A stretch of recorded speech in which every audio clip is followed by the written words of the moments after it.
How many K are we riding this morning or this afternoon? You what, sorry? How many K are we riding? Oh, not much, mate. I've eaten and drank so much that my legs are all swollen and puffy. So I'm literally just trying to get the blood flowing down to my legs. Okay, give me a check. Yeah, mic check. Okay, you've inspired me. I'm going to show you my guns. Oh, yeah, they're nice. Listen, Sandy. I used to be young and pretty like you. Today I'm 52 years old. You're looking good, bro. And I'm just getting started. Exactly, mate. I'm just getting started, Sandy. I know. I bet you are. Cat dad. That's me, world's strongest cat dad. I love it. So, listen, we got to get the silliness out of the way first, okay? Yeah. Even though we want to talk about an amazing performance, start to finish, right? Thank you. We want to get to that. But just want to give you, we were watching at home. We were doing this watch along. Yeah. Alternative commentary, if you will. And yeah. And someone said, what happened with Sandy? What's happening? He stepped in the line, and it's like, I don't know. And then Dave Claxton was like, oh, he said fuck off. I said, Sandy wouldn't do that. He's like, I can read lips. I'm like, he didn't do that. So would you set the record straight? Let's give me again, we'll go back to the whole race. We'll talk about the thing, but just give me the first warning from there. Can we talk about that real quick? Well, the sled pull thing, yeah? Yes, sled pull. Yes, sorry. So I apparently got a warning, which I didn't really register because it was very noisy and stuff. And then I think I did one length. I went and did the second length, and then I got another warning, which means a penalty. So then I can't remember the guy's name. German judge came over and said, 5 meter penalty. Once you're done, you run back and pull it 5 meters. So I told him to F off. That's what I said. But then I still went back and did the 5 meter penalty.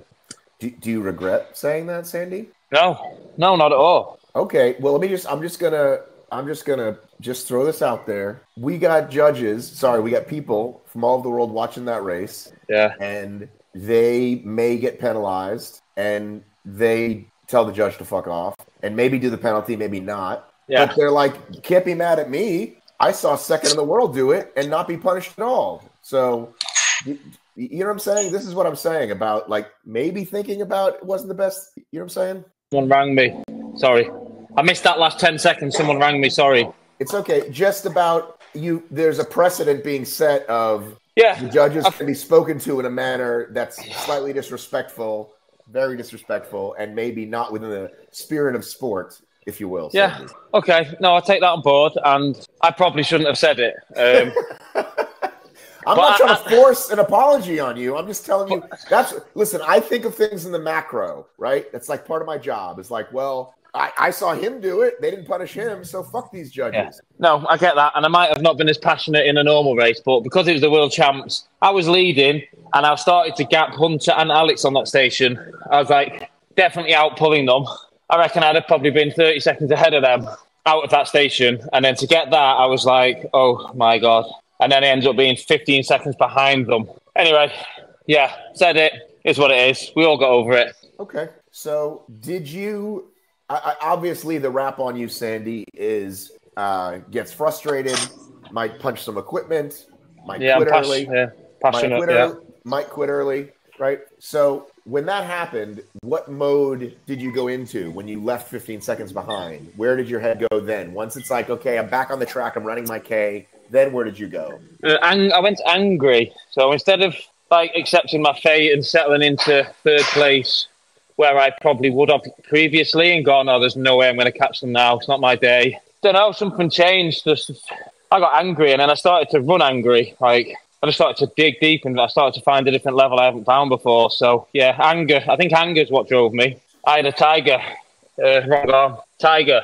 The tiger came out, and we started taking souls one by one. So we did a show last night, and I don't think this is what you did, but Anthony said it was almost as if you and Alex took turns taking it to Hunter, which then put it out for him because there's no way he can do that.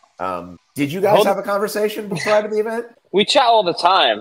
we chat all the time, but I love Hunter. He's seriously my bro, but if you're going to beat Hunter, you can't let him lead after the ski. he just normally, he's that good at skiing and running at the beginning. He's normally 10 or 15 seconds ahead. And I've learned, I think Alex has also learned, that we have to get better on the front end. So I've absolutely nailed my front end. And my aim was to get off the ski before Hunter. I knew I was capable because I'm strong enough and I could hold the pace I need to. So yeah, the key was to get off the ski before Hunter. And that's what we did. That's what I did, and Alex did it. And then, yeah, you then make him start questioning things, you know. And then from there, we just kept pressing. Yeah, that was the plan. But it wasn't a planned effort. It was just that's how it went. It wasn't like you go, I go, right? Well, if you watch our Vienna race, me and Alex basically did exactly the same at the Vienna race, right up until the row incident where we blasted out-skied everyone. And yeah, we sort of took it in turns, taking the lead, and we're very similar athletes. I think it just so happened that, like, on the sled push, we sort of went synchronous, but we hadn't planned that. I was just watching Alex, and then he'd take a break, and I thought, okay, I'll take a break. But there's no way I was going to let him then out-push me because I just wasn't. So yeah, it looked like we were in sync, but no, that wasn't planned that bit. It just happened to be nice to take a break with him. When you say the ski, to me, anyone can show up and lead into the ski and even leave the ski first. I don't believe that. To me, it's push-pull. That's the difference maker. No, most of that field can't hold a 1:36 pace for a K after running a 3-minute K in. They can't. I don't believe they can because I've tried it before. I was able to. You just can't do it. You physically can't hold that pace. So, and then you can't, and there's no chance you can run after that, even if you manage to hold that pace. So, no, I don't believe the rest of the field could. Okay. To the layman, that's what it seems like. That I can just tell you that in the men's and women's race, I've seen people leave the ski in the first 4 people, and you never fucking see them again. You know, so yeah. I thought it was always the mindset was certainly stay there in the push, and then the pull. If you can't get out of the pull right there with the front, then like fuck. So to me, that was always sort of the line, and I knew that from watching Hunter the very first time. Yeah. When I watched that race in Chicago or whatever it was, and I watched Magida and some other guys, I think Kent back then, try to take it to him, and yeah, he left the pull, and it was like, you know, that's when he would beat people by minutes. So anyway, so let's go from there. You know, I'll be honest, I was really focused on Alex because he looks so good. I mean, I don't know if you've gone back to watch, but he just looked like not breathing heavy, and sometimes people can fake it, but Alex just looked so great. So take me through what's 4? I should know. There's only 8 stations by now. What's 4? Burpees. So and I could pull up the splits here, but so into the burpees, what did it look like? So I was struggling. So Hunter was first, then Alex, then me. I was a bit overstretched going into the burpees because I had to try and catch them up on the run after the sled pull because of what happened. So I got to the burpees probably a bit more spent than I should have been, and them 2 gapped me a little bit on the burpees. They were probably 10 seconds ahead of me, I reckon, after the burpees. They both left together. Alex then got into the row first. Hunter got into the row second, and I got closely in third. Alex wasn't pulling that much on that station. On the row, I got first on the row because I was feeling good at that station, and then they left the row slightly before me. A certain song came on, "Win, win, win, win," and I just went absolutely beast mode. Like, I've been listening to that song for like the last 6 weeks, and then something just come over me. I just felt quite good, and I overtook Hunter, and I could see Alex was looking not fresh, so I just put my foot down and like attacked and like buried them. I just went hard and carried on. And then got to the farmer's carry. Felt great. Real quick, what song is this? Win Win by who? Oh, I forgot the artist, but it came on in the background. It's like, win, win, win, win. Da, da, da, da, da. Win, win, win, win. And I just went, oh. It's not All I Do Is Win. It's not that it was a different one. It's like, I forgot the name of it. Yeah. Win, win, win, win. Da, da, da, da, da. Win, win, win, win. Honestly, and I was vibing. Something came over me, and I just went Usain Bolt, and got to the farmers, blasted round that. I think I was quicker on them than that. Came off that, blasted the run, and then because I quit most of my races, no one knows if I've improved on the lunges and wall balls, because that has been my weakest station in the past, like, as you know. But because I quit most of my races and stuff, and like rowers don't work and stuff when I race, I got to show everyone how good I was at lunges. So that's why when I ran into the lunges, I was like, come on, you know, because I was feeling good because I knew that I'd passed the lunges. I did really well on the lunges. Like, I was only 4 seconds slower than Alex, who's probably one of the best in the world at lunges. So left the lunges, felt good. I didn't really look back. I just thought, okay, I'm probably going to have 30 seconds here. Calculating, is that enough? I know Alex's rep speed's quicker than mine, but if I could go not unbroken, but if I could break once, I've got him. And I got into the wall balls. Did the first 10, they were okay. And then as I heard the crowd going, I think I did number 11, and Alex picked the ball up, and I was like, oh no, this gap isn't big enough. He's got the capability just to like do 120 unbroken, because I know what he's like. So then we're getting multiple no reps. That bloody red screen keeps coming on, like red, no rep. Got to 51 and broke. I was still ahead of him. Was it difficult? Did you feel the rage building as the red kept coming up? Raging. It was horrendous, because I just didn't enjoy that moment, because previously them reps had counted. Because if it wasn't directly in the middle, it was a no rep. So, and then I got to 71. And I think we were similar. I think he was around 68, 70, and we were the same. And I broke again. And I thought, no. Picked it back up, and he was a few ahead of me. And my screen just went blank at rep 78. And I think he was a couple ahead of me. And then it started counting to 1, 2. Oh, we saw that. My head went, and I was like, what the fuck? So I dropped it, and then just like went, picked it back up. And I could see Alex was maybe 5 ahead of me. Did at any point you think, like, oh shit, others might come past me? I knew James was there, but I thought I had a big enough gap on him. Although, wow, he closed quick. Wowzer. James closed like a fucking crazy man. But I knew I had a big enough gap on him. It was always Alex. It was always a threat. And yeah, mate, he just he picked me by 11 seconds. I don't know how many no reps we both got. I know he got quite a few. I got a few, a load more than you normally would. And that's racing, baby. Had you watched the women's wall ball debacle? It's horrendous. Yeah, absolutely car crash. Car crash. Did you or anyone speak to HYROX afterwards about a way to fix this? No, that will get brought up, but no. I've just been drinking beer and eating chocolate ever since that moment, right up until the relay.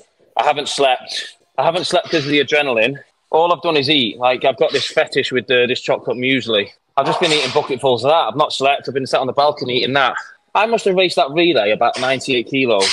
I was like, when I was running around that course, it just felt like all this food was slushing around my belly. and I thought, oh, screw it, I can do this.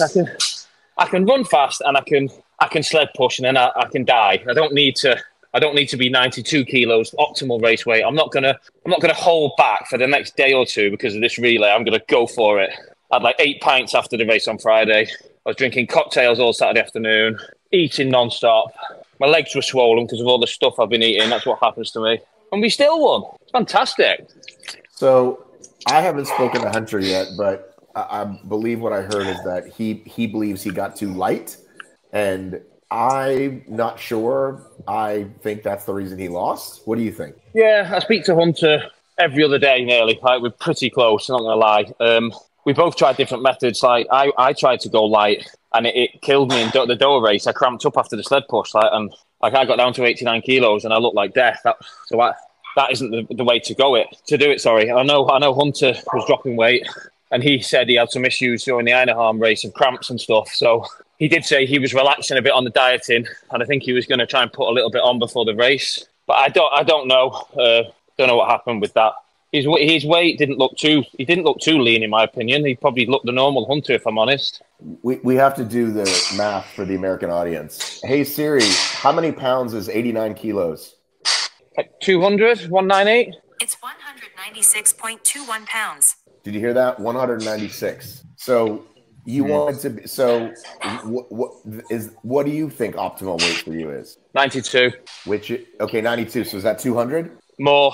That's more. Hey Siri, how many pounds is 92 kilos? That would be 202.83 pounds. Just a shade over 200.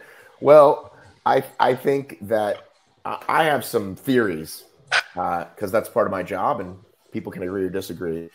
I think Lauren Weeks raced all the majors, right? Raced the best women all year, did some other stuff, went to Doha.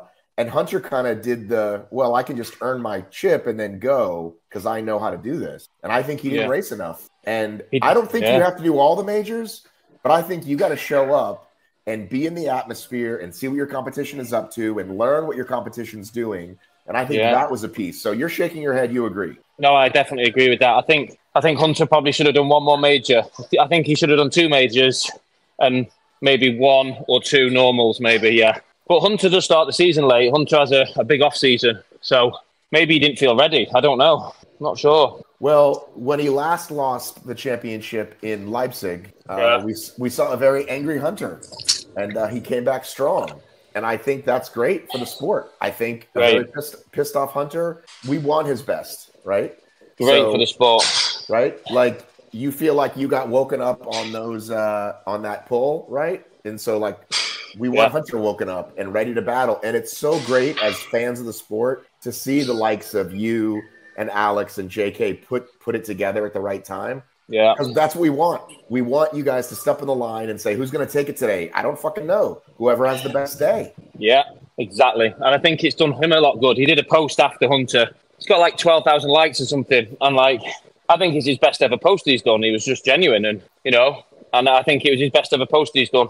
I think it's won him a lot of more fans and more credit. And he's definitely he's a massive target, right? And he likes it that way.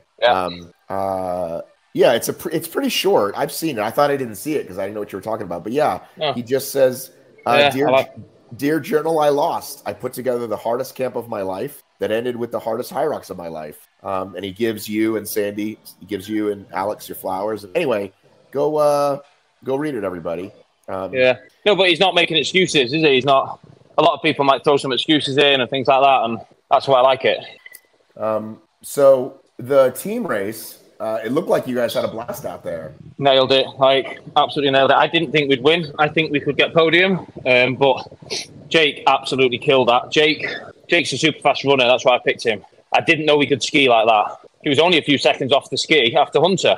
And I knew we were in to win after that moment. If we were, you know, because I then buried myself on that next run on the sled push. I gave us a big lead and we held it. Yeah, the girls are fantastic. Kate Davies, unbelievable at burpees. Again, Jake on the lunges. It's probably the fastest lunges I've ever seen. Zara killed it. And then, we just did make no mistakes. We nailed it. I will say for the Americans, we were down a Lauren.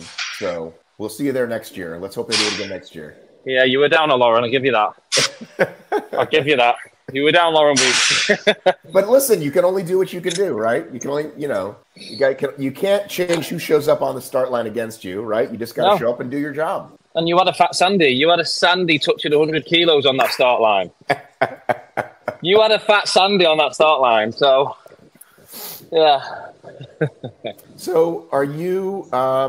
do you have an off season? What is now that you've eaten chocolate and drank a lot, is that going to go on for a couple more weeks, or what are you thinking? Yeah, so I'm currently homeless at the minute. So basically, our house is being rented out. Our tenants will move out on the 5th of July. So I've got like 3 weeks now to kill. So you're going to live in the park? Is that what you mean by homeless? Currently living at the in-laws, but I think we're gonna book a holiday in the next day or two. So that's going to kill a week. I'm then flying to Malta, I think, with Hunter to go and deliver a bit of a training camp with him in Malta. And me and Hunter are then flying to Milan, and we're going to do a bit of Brokeback Mountain up the Dolomites together.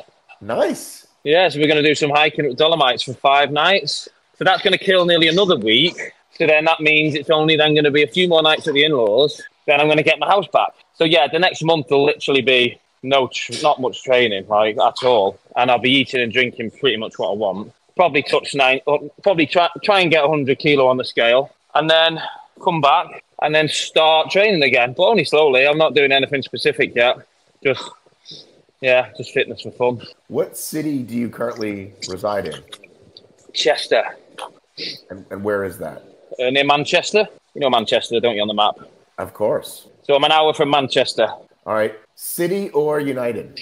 Everton. Oh. He said Everton, River. My boy's a big football fan. Is he? River, what do you think of Everton? River, what do you think of Everton? Is that you? That was him. He's not in the mood to answer. He's usually he's big City fan. Okay. Yeah, neither of them really. Do you chat with Sadiq at all? Who's Sadiq? Sadiq El Fattouri. No, never spoken. He was on United for a minute. He won that race in Doha, and then he came to the major but didn't make it. Never spoke to Sadiq. I saw him on the start line in Doha. Yeah, but I never spoke to him yet. I need to have a chat with him. Yeah, he's a good dude. My son just told me to stop yelling. You can go in the other room, bro. Bro. Do you have kids? Yeah, 1 2-year-old. Okay, so he doesn't talk shit to you yet? No, but he will do. I'm sure he will. Yes, they will. Sadiq said, how am I supposed to travel around the world for this thing? Like, it's expensive. I said, get yourself some sponsors. And he's like, oh, I'm shit at social media. He's got like 3 followers. You know, he doesn't post. He likes his like private. I said, yeah, I get it. I said, hire someone or get your girlfriend or get someone to help you do that. Because he's a good dude. Is he? I need to tie in with him. Fellow Brit. Yeah. And he's looking like he's a good athlete. So watch out for him. Yeah, and I think if you come from where he came from, right, as a professional athlete, he's like, how am I supposed to do this? It's expensive to fly all over the world and do these races. So I get it. It's not stopping him, though, is it? Like, he went to Doha, then didn't he do Anaheim? Well, he came to Anaheim because he won the money in Doha. That's why he came. Oh, right, yeah. He's like, well, that makes sense. I can fly over. Anyhow, yeah, if you get a chance to chat with him. Yeah, well. So I'm really curious if, you know, because Lauren Weeks had a shit sled, and it seems like we still have this issue. Like, we understand venue to venue times may change, but we'd like the lanes to at least work out, right? So are you guys, I don't know if the athletes, if you guys chat sort of offline and then say, hey, let's talk to Mintra and Mo and those guys and see what we can fix about the sport. I think it's gone past that. Like, I don't know what more we can do. Like, the mats are the same, the sleds are manufactured the same, and I get it. Alex said to me that he pushed Alex said he pushed sled 1, 2, and 3 equal power, and he felt like sled 3 was harder. He did that in just like when we had the briefing. And I was like, really? And he went, yeah. He said, honestly, that lane feels a bit harder. I don't know what can be done. All I can say is the sleds were heavy, which I like. Big guy, I like heavy sleds. It slows the skinny guys down. You get what I mean? Slows the weak guys down. Well, we used to say that about you guys. We used to say like, oh, the sleds are too easy over there. Like we want the hard ones. Yeah. Yeah, because obviously America, the sleds were stupidly heavy, weren't they? But yeah, like in Doha, I did like a 150 sled. Literally, things slid like a hot knife through butter. I did a 1 minute 50 sled. I was on for world record pace at that race. I was a minute ahead of Hunter's world record pace after the sled push. Then everything cramped up. So if I hadn't cramped up, I could be world record holder maybe. I don't know. If I'd have held it together, who knows? So at the briefing, they let you try the different lanes? Yeah, we had a little play, yeah. I didn't test them like Alex, but Alex said he tested them and he said, I think lane 3 felt heavier. I mean, do you think that's like a normal thing? Like, should people be able to test equipment beforehand? I don't know, not really. Probably not. No, I wouldn't say so. But we had the briefing and like we had the elite briefing and everyone just started pulling and pushing all the sleds and no one had a problem with it. So all they said was as long as you put the sleds back where they were. So yeah, everyone was doing it. Everyone was pulling and pushing sleds. It was like a little mini HYROX. Right. Well, I'm just thinking like you could strategize that way, right? If like you could skip that one. Like I don't want to come in third. I want to come in second or fourth. Yeah. Yeah. Potentially, yeah. I didn't think about that. You could test them and go, oh, that one feels a bit lighter and heavier. Yeah, you could try and strategically place yourself. Yeah. So you're saying you don't think there needs to be a conversation, just like it's best we can get it. There's been multiple conversations, aren't there? And their response is always the same. So instead of I don't want to waste any more energy trying to change it. They're not going to change. I don't know how they're going to change it. I don't know how. Don't get it unless some of the sleds are slightly more scratched or something underneath. I don't know. Don't get it. You're currently Team Essen, right? Yeah, ESN, fantastic. Have you been approached by anybody else? You think are the Puma guys going to give you some shoes? Yeah, I've had a few calls today. But got a few calls today. So, yeah, I'm hopefully getting some more stuff lined up. I'm hoping to go pro at this. That's the plan. I want a couple of years of seeing if I can go full-time. So let's see what sponsors I can get and let's see what they're willing to sort of offer. That's my plan. Because I'm trying to do this juggling a full-time job, 40 hours a week job, and it's just miserable. You know what I mean? It's just so hard. So I want to see what I can do and go full-time if I can. And what are you, some kind of gas engineer or something? What do you do? Yeah, engineering, oil and gas industry. So, yeah. So when you go to Doha, do they have you bringing your expertise to learn about oil? Yeah, that's why I went to Doha for an oil and gas job. A lot of oil in the Middle East. I've heard that. Yeah. Hey, what's the rumors on World Championships? Some people are saying Middle East. Rayan, the HYROX Middle East owner guy. Doha are throwing loads of money, apparently. Christian said Doha are just offering bucketfuls of money to host it there. And I was like, Christian, don't do it. It's just a shit place. Don't go. It's too hot. In June, it will be 50 degrees. You won't be able to walk outside. You won't. It'll be miserable. It'll be miserable. It's so expensive, so people are going to be annoyed with the prices. Yeah, I said no, and he's not keen. Christian said he's not keen. He's not a big fan of the region anyway, so I don't think it'll be there. Where would you guess if you had to guess? I think Hong Kong. Was it Hong Kong? Have they had a race in Hong Kong? Singapore? I think Singapore, yeah. I think they might go over there. Yeah. Isn't that a bit pricey for travel as well for most of us? Probably, yeah. So where we had it? We had it Vegas, Manchester, France, Leipzig. Who knows? I'd prefer it around Europe, obviously, for sure. But I don't even know when the majors are yet or where they are. I've not been told about that yet. So need to get them bloody done first and try and qualify for the thing again. Yeah, you're already qualified into the majors, right? Yeah. So that's easy. Got that done. Yeah. All right. Well, listen, can people be coached by you? Where would you like to have people find out more about Sunday? Yeah, it's just on Instagram. If you're interested, drop me a DM. We can have a chat for sure. All right. And you're Sandy 6000? Sandy 6000 6000. Come and find me and give me a follow. My followers are skyrocketing at the minute. I'm on 18K. Let's go! I want 20 by the end of the week. All right, let's get them there. All right, let me go ahead. Get me to 20, please. Help me. All right, and then get Hybrid Fitness Media to 10, because then I can turn on some magical powers. Okay. Follow Hybrid Fitness Media. Follow Sandy 6000.